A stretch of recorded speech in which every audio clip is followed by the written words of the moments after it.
Para sa atin. Ano yan, tol? Kaya. Kaya. Oh, okay. Hindi pa. Tatay ako. Ay. Alam niyo ba? Siguro mga son, napapansin ko, gumaganda. Ikaw, engineer, napapansin Ay, mo ba? yung ano, yung Bloomy, yung in love. Iya ba yun? Gina. Ako Sabi na jowa yun. na. May jowa na. Baka. Kasi ano yan? Aray ko. Napapansin niyo? Parang crush ni Lim, di ba? Ay, tayo naman. Pakabuntis na. Pero mga tol, to, may kukwento ako sa inyo. Alam niyo ba? Nagawa ko sa amin ng ilaw, simpleng ilaw lang, tsaka saksakan. Napagaan ako agad nang walang ginagawa. Walang kaalam-alam sa mga safety na yan. Wala. Ginawa ko lang siya ng pusa. Bagay, tama yan. Ako nga eh. Sinacharge ko ng phone ko. Gamit ko tinik tsaka wire lang. Tinik, tsaka wire. Ay! Bakit pa gagamit ng mga komplikadong gamit na yan, di ba? Ay, sus. Ako, huwag kayong ganyan. Delikado yung ganyan. Kasi kahit simpleng gawain, dapat kailangan pa rin yung responsable. Oo nga mga par, tama si Kruna. Di nyo ba alam na maraming nagsusunod at na-aksidente dahil sa maling paggalaw ng mga kuryente? Wala yan. Alam ko na lahat yan. Kahit pa-search lang ako o sariling gawa ko, alam ko na yan. Pero kung kaya mo talaga, ba't sumabog yung breaker mo nung nakaraan? Ah, yun. Konting problema lang yun. Siguro may ipis lang na dumaan, kaya sumabog. Ayos yan! Hindi na kailangan ipag-panic yun. Hindi ko kasalanan yun. Ako kaya pala, feeling bossing. Alam mo ba, Patchego? Dapat hindi sapat yung tapang-tapangan mo lang. Mamaya, ikaw ang madali ng kuryente. Eh, Okay, di isa isa. yung dadali sa akin. Ay, kuryente ang dadalhin ko. Tingnan mo par, nadudulas ka ng mga sinasabi mo. Kuryente talaga ang dadali sa'yo. Tama. Pre, mga tol, mukhang magsasabo na kayo ah. Alam niyo ba yung tamang gawin ng electrical safety? Wala nga, di ba nga, nagyayabang nga yan. Wala nga ni. Pero tama nga si Tabs mga tol. Dapat alam din natin yung electrical safety para alam natin yung gagawin natin. Kapag hindi ka sigurado, tumawag na lisensyadong tao ka. Pero, engineer, tabadero, di ba? Yung mga simpleng paggawa ng saksakan at ilaw, basic na yan, di ba? Kaya-kayang gawin yun ng kahit di lisensyado.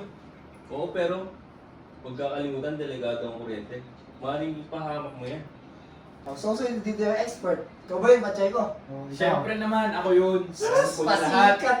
Kahit dalhin niyo ako sa pinil ko, alam ko na yan lahat. Di yan yung sukatan pa, Chico. Ang mahalaga, may alam ka. Ginagamit mo itong tama. Tama yan man eh. Oson, sumpo kita kay Mang Oson. Maganda yung responsable ka para hindi mayabang ka, kupal. Saka par, yung tunay na yabang, hindi yan nakikita sa ano, sa pagyayabang. Maganda dyan, may alam ka sa pag-iingat mo. Ito na lang kung sino ang makakasagot sa aking itatanong. Ayun na lang eksperto. Sige, Ah, sige. sige, sige. Ah, Sige. Ano ang gagawin mo pag may nakita kang live wire nasa kasada? Ano ang una mong gagawin? hawakan. Aayusin ko agad yan. Kahit wala akong protective gloves, kayang-kaya ko yan. Di pwede yung ganun. Dapat i-report mo agad sa may nakakaalam o yung responsibilidad sa ganun. At iwasan mo na hawakan yung mga live wire. Eh di tawagin si Tabanero. Tama, tama. Tama si Kevin, si JP, si Lim, tsaka si Jesse. Pero ito, may papanood na lang sa inyong video. Dito makaka-upload kayo mga dapat yung gawin sa electrical safety. Hindi ba yun, Bond? Oh, ito. Ito yung video. Panoorin nyo na lang.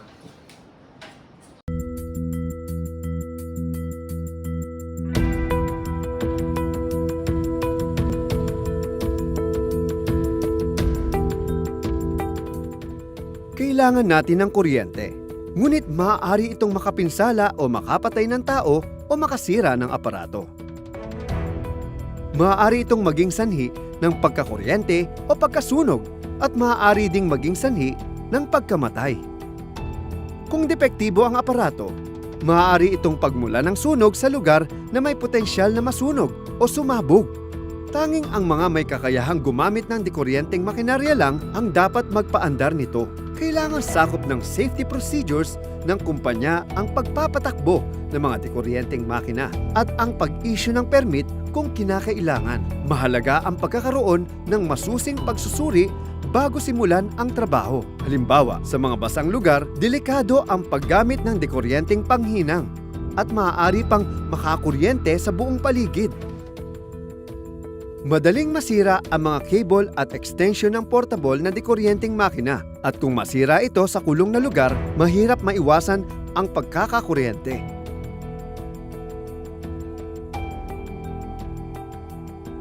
Oras na may matuklasang panganib, kailangan itong maiwasan. Posible ba halimbawa na gumamit ng ibang aparato? Na gumamit ng hangin, baterya o tubig? O di naman kaya, aparatong mahinang boltahe lang ang kailangan? Kung hindi maiiwasang gumamit ng kuryente, tiyakin na merong residual current device o earth leakage strip device na nakakabit. Bago gumamit ng dekuryenteng makina o cable, siguraduhin wala itong sira at ligtas gamitin. Kung sira naman, huwag itong gamitin. Lagyan ito ng markang sira at hindi maaaring gamitin at i-report ito sa electrician. Huwag magsaksak ng sobrang daming adapter o mga extension at bago linisin o i-adjust ang mga dekuryenteng makina, siguraduhin nakatanggal ito sa saksakan at walang karga. Kung nagtatrabaho sa lugar na maaaring magliyab o masunog, gumamit ng tama at aprobadong makina lamang. Panghuli, kapag ibinubukod mo ang dekuryenteng kagamitan, gumamit ng lockout o tag-out. Handa ka na ba?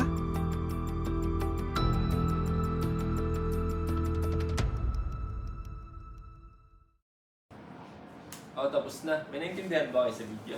Pwede, pero depende. Hindi lang. Ako lang. Tandaan natin mga tol, hindi sapat palagi ang confident at pagyayabang pagka nagagawa ng electrical safety. Kaya ba nga kasi tol? Sa bagay, yung kuryente, kaibigan natin. Pero pag mali natin ginamit, pwede natin maging kaaway. Kaya ba nga kasi tol? Malapit ka na. Sumbong kita kay Ma'am Ozon. Uy, blooming yun ah. Oo nga, natutunan ko na rin. Lahat, salamat, Tabadero, sa iyong pagturo. At salamat din kay Mang Oson dahil tinuturo niya tayo.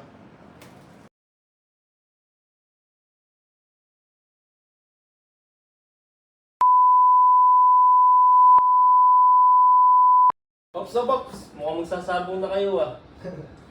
Pero seryoso tayo mga tol.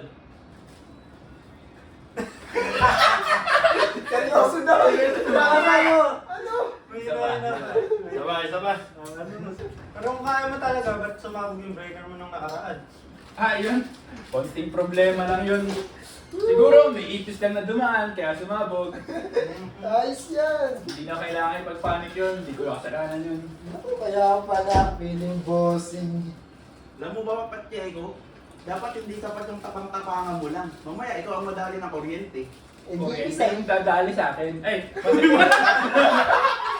Kuryente ang dadalhin mo. kuryente ang dadalhin ko. Ay, tayo dyan. Dahil lang. Ano na? Cut mo. Okay na yun. Huwag na, huwag na, huwag na, huwag na. Ano? Eksena to na. Hindi, tama, okay na yun.